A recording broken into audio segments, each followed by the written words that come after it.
एक मिशन पर हिटमैन पाता है कि एक सुंदरता उसकी दृष्टि को बाधित कर रही है। वह निशाने की ओर अपनी दृष्टि बदलता है, पर उसकी ओर एक नजर डालने का मोह नहीं छोड़ पाता। ध्यान भटकता हुआ देखकर वह अपनी सांस को नियंत्रित करता है, अपनी स्मार्ट वॉच चेक करता है। हृदय की दर 65, उसकी शिखर अवस्था। स्नाइपर राइफल को पकड़कर वह निशाना साधने के लिए ध्यान केंद्रित करता है। जैसे ही उद्योगपति दिखाई देते हैं, वह गोली चलाता है, लेकिन महिला हिल जाती है। गोलियों को रोक दिया।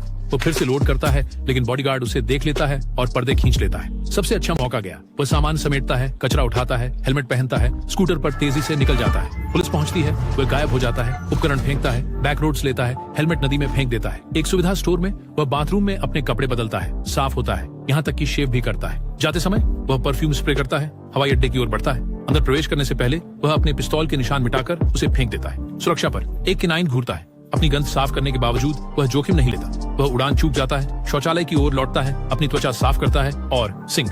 विवरण महत्वपूर्ण है, वह जानता है। वह दूसरी उड़ान बुक करता है। विमान में वह एक धूप के चश्मे को देखता है, निगरानी का संदेह करता है। लैंडिंग पर वह नकली पहचान से दूसरी उड़ान लेता है। धूप के चश्मे वाला आदमी पीछे आता है। वह कल के लिए फिर से बुक करता है, हवाई अड्डा होटल में ठहरता है, डिनर ऑर्डर करता है। भूख न होने पर वह एक गिलास और प्लेट को अलार्म की तरह सेट करता है। वह एक चाकू लेता है, अंधेरे में सामने बैठता है। दरवाजा, सब कुछ शांत है। वह राहत में घर लौटता है। वह अपना कार एयरपोर्ट के बाहर पार्क करता है। दिन भर गाड़ी चलाने के बाद वह आखिरकार घर पहुंचता है, लेकिन जैसे ही वह अपने दरवाजे के करीब पहुंचता है, वह देखता है कि जमीन पर 2 बड़े पैरों के निशान हैं और उनके बगल में सिगरेट के बचे हुए टुकड़ों का ढेर पड़ा है। स्पष्ट रूप से कोई उसके घर के बाहर इंतजार कर रहा था। ये किसी चोर जैसा नहीं है, बल्कि किसी हत्यारे का काम लगता है। वह जल्दी से कार से अपनी पिस्तौल लेता है, फिर चुपचाप दीवार के ऊपर से कूदता है। वह अपनी पत्नी के फोन पर कॉल करता है और पता चलता है कि उसे बुरी तरह चोट लगी है और वह अस्पताल में है। हत्यारा तुरंत अपनी पत्नी को एक प्राइवेट अस्पताल ले जाता है और जैसे ही वह घर पहुंचता है, वह खुदाई शुरू कर देता है। एक उच्च स्तरीय हत्यारे के रूप में उसने अपने घर में बहुत सारे आपातकालीन उपकरण छुपा रखे हैं।